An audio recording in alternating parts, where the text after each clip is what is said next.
A lethal enemy returns and the stakes are global. Author Brad Taylor joins us to talk about Shadow Strike, the latest Pike Logan thriller. Hi, I'm Dan Skinner, and this is Some Books Considered. Brad Taylor is a New York Times bestselling author and a retired Army lieutenant colonel who spent years in special operations.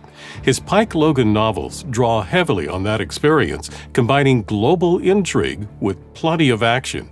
And he joins us to talk about Shadow Strike. Brad, welcome to Some Books Considered. Thank you. Thank you for having me. Before we start talking about this 20th book in the series featuring the character Pike Logan, for those who aren't familiar with this series, tell us about Pike Logan. Who is he? Yeah, he's a member of a classified counter-terrorist task force that goes around the world solving problems. And he's a creation. When I first started writing, way back when I wrote One Rough Man, I wanted to write a story of redemption. That was what I wanted to do.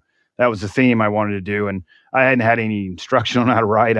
Nobody's ever taught me anything about writing, only by reading other authors. So I Googled, what do you write? How do you write? And they said, write what you know. And so I was a special forces guy for my entire military career. So Pike became a counter-terrorist commando. But if I'd have been a police officer, he'd have been a cop. If I'd have been a priest, and Jennifer Cahill would have been a nun. Well, what is it about this character? You wrote the first book. You probably had no idea you'd be writing 20 books about this character. Not at all. What is it about this character that captivates you that you want to keep telling this story around him? Well, I've always been a voracious reader. And when I set out to write, all I set out to do is write something that I would like to read.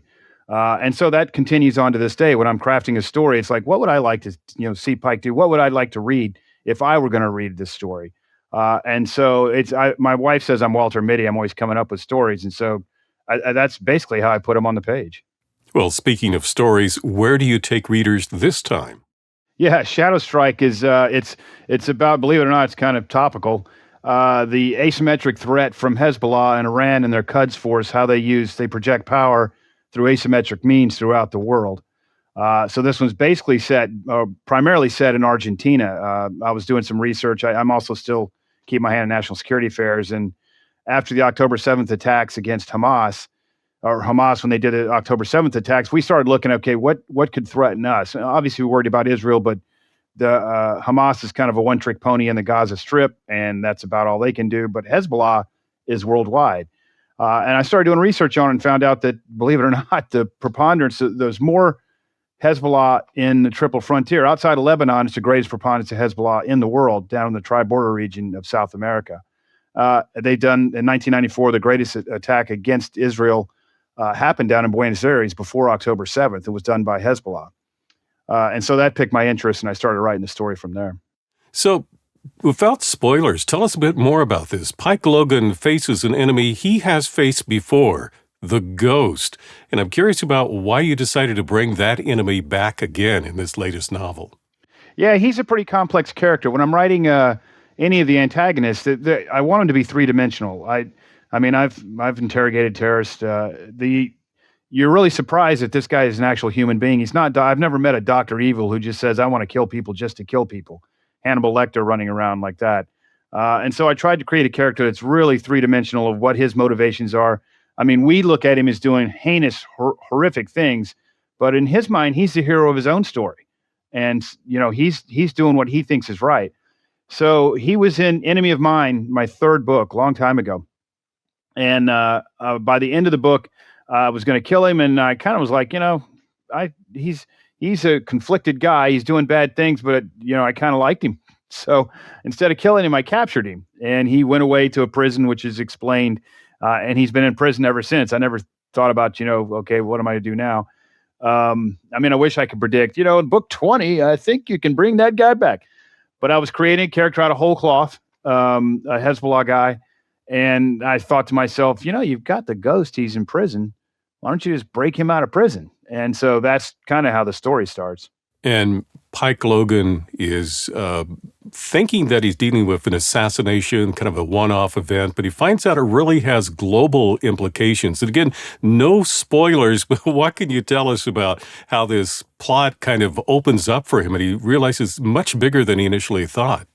Yeah, so the Quds Force is a real organization from Iran. They go around the world training up people and doing directed assassination, and they have a history.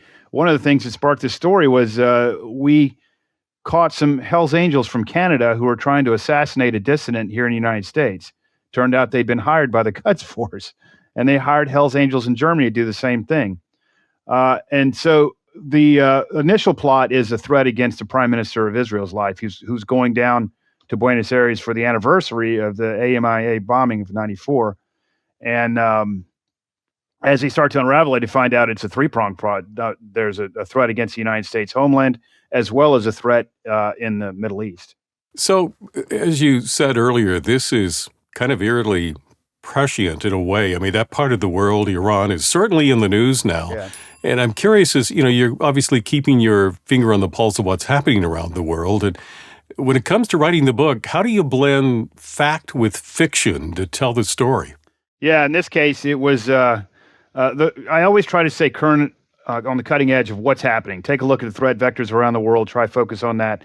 The problem with current events is they're current, and in this case, it actually caused quite a bit of consternation. So I was on the verge of typing the end on this book, and it had a completely different ending from what's in there now. Because right before I typed the end, Israel attacked Iran, and we joined them with a midnight hammer, bombing their nuclear facilities, and completely eviscerated the ending. If they'd have waited until my book came out, I'd look like Nostradamus. Instead, it just completely destroyed the ending. And I told my editor, the book's not any good now. The whole landscape's changed. And she was pulling her hair out, and I said, "Look, it's not as bad as you think." So, what I told her was, it's like I wrote a story about the hunt for Bigfoot, and the entire story is the hunt. And at the very end, when I'm going to do the actual targeting of Bigfoot, I find out that Bigfoot doesn't exist. And I'm like, uh-oh, now what am I going to do? Well, what I'd have to do is all the hunt still stays there. I just need a different Bigfoot. And that's what I told her about this thing. I said, all I got to do is find a different threat vector. The one I originally was going to use involved their ballistic missile defenses and things like that, which we wiped out. And now it's a better book. It's actually the threat vector I found took a lot more research, but it actually involves the uranium that we're all talking about right now. Everybody wants to know where that uranium is, the 900 pounds of enriched uranium they can make a nuclear weapon with. Read my book. I know where it is. It's in there. So you're able to draw upon your military experience for a lot of the details that make them ring true in your novels. But I'm curious about the particular research challenges this novel may have posed for you. Well, one of the biggest research challenges is the fact that stuff changes so much. But a continual research challenge just keeping up with technology, to be honest with you. I mean, I can talk weapons all day long, but even that shifts a little bit. But technology is a constant churning beast as to how we operate and what you can and cannot do on the computers, on phones, on everything else. Drones, for instance. I kind of pat myself on the back. I wrote Ring of Fire at the very end. I had a quadcopter drone that attempted to assassinate the President of the United States. And I said in the acknowledgments, we haven't seen this kind of threat for yet, but I promise you it's coming. Now, of course, everybody's talking about these quadcopter drones. So staying on top of that kind of stuff is really hard to do. I want to talk a little bit more about Pike Logan. And I'm curious, you've written 20 novels featuring this character. How has he evolved over time? Yeah, that's probably the hardest part about writing a series. When I create an antagonist out of whole cloth for each of the books, then that's your free will and it's a lot of fun. You get to do it. But Pike Logan, because it's a universe of books, he has to grow. He has to change. He has to evolve. When any human being with the human condition, you go to college, you grow. You get married, you grow. You have children, you grow. You may grow bad, you may grow good. You may be good or bad, but you're going to evolve one way or the other. And the hardest part about writing a series is making sure that Pike does, in fact, evolve. He's not the same person he was in book one. Is evolving that character part of the reason why you continue to be interested in that character? Because you can see that growth, and it's interesting to continue to build his backstory? Yeah, it's there's a lot of unique aspects that you don't see coming when you're writing the book. And so when he starts evolving one way or the other, I wish I could say that I had some grand chart that I've got on the side here and saying, okay, book 21, now it's time to check this part off of Pike's story. But it doesn't work that way. There's always unique surprises as I'm writing the book that inform it. Yeah, in talking with various authors, I hear that often that sometimes the character kind of takes on a life of their own, and you might start developing a storyline for them, and then you realize, no, he would not do that. So you had to kind of have to change trajectory to make it fit with the character that you've come to know. Yeah, absolutely. Especially with my stories that when you're running around doing like real world missions, you're going to execute the mission like we just rescued the pilot there. You've got a straight problem set, and you're going to solve that problem militarily. When Pike's running around Argentina, the main problem set is there's 1,000 things he can do. He's going to do one thing, but I have got to convey to the reader, why did he not do 999 other things? And that has got to make the most sense. It's got to be Occam's razor. Why is he picking the lock when there's a key on the floor? That kind of thing. You've got to make sure that all those questions are answered, and this is why he's doing that. And sometimes when you want him to do something because it's really cool and this is exactly what he'd do, you look at what you've written, you're like, but that's the hard way. I mean, it'd be much easier if he did something else, but that's such a cool scene. Well, then you have to go back and recreate, okay, why is it he's doing this? Why was that path not available and he chose this path? I assume that comes down to sort of moral questions or questions of honor, the right way to do things, that he has to struggle sometimes because what he gets involved with is messy, and sometimes there's a lot of gray area, not clear black and white. Absolutely. When I originally wrote One Rough Man, he had trauma in his life, and his moral compass was broken. There's two schools of thought for more than two, but general two schools of thought for what is moral and what is not. Immanuel Kant had what he called categorical imperatives, which the act in and of itself is either moral or immoral. Just the act itself is moral or immoral. John Stuart Mills had utilitarianism, which we call the greater good, which is it's not the act itself, it's what comes out of the act that makes it moral or immoral. And those two dichotomies you see in national security affairs all the time. I mean, during the global war on terrors, it was, we will not torture. We will never, ever, ever, ever, ever torture. That's a categorical imperative. Unless there's a nuclear bomb in New York City, then maybe it's permissible because we're going to save 5 million people. Well, now you've stepped into the greater good. And he was a complete, his moral compass is broken, and everything's a greater good, meaning I'm Pike Logan. If I say it's good, the outcome of this is what matters, and I'll do whatever it takes to get the outcome. And you see that like in military academies, it's a cadet will not lie, cheat, or steal. That's a categorical imperative. Nowhere in there does it say you can steal a loaf of bread because you're feeding a starving guy. That would be the greater good. The abortion discussion that everybody has, categorical imperative is you'll never, ever, ever, ever have an abortion. That's just it.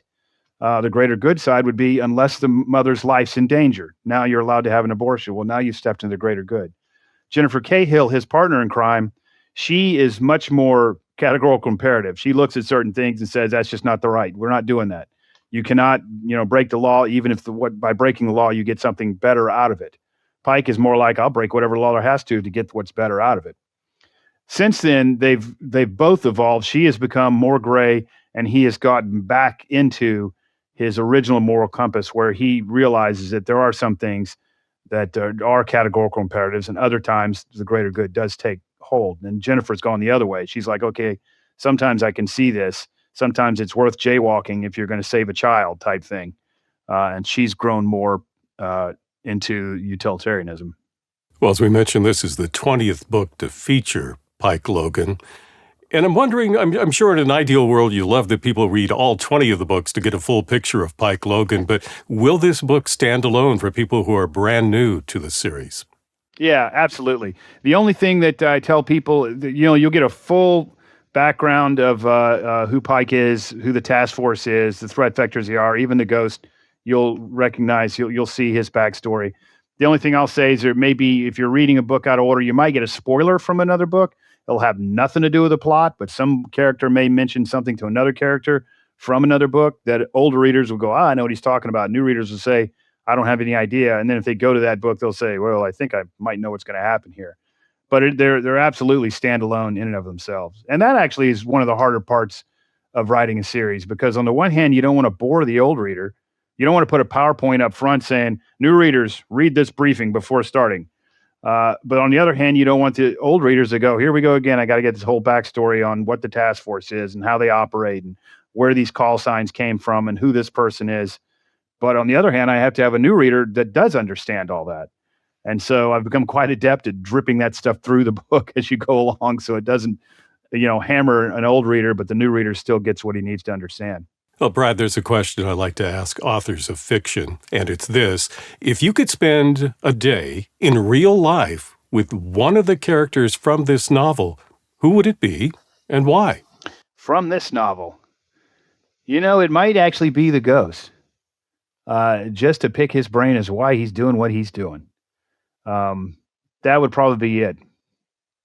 I know Pike and Jennifer so well, I wouldn't have to pick their brain. So what's next for you?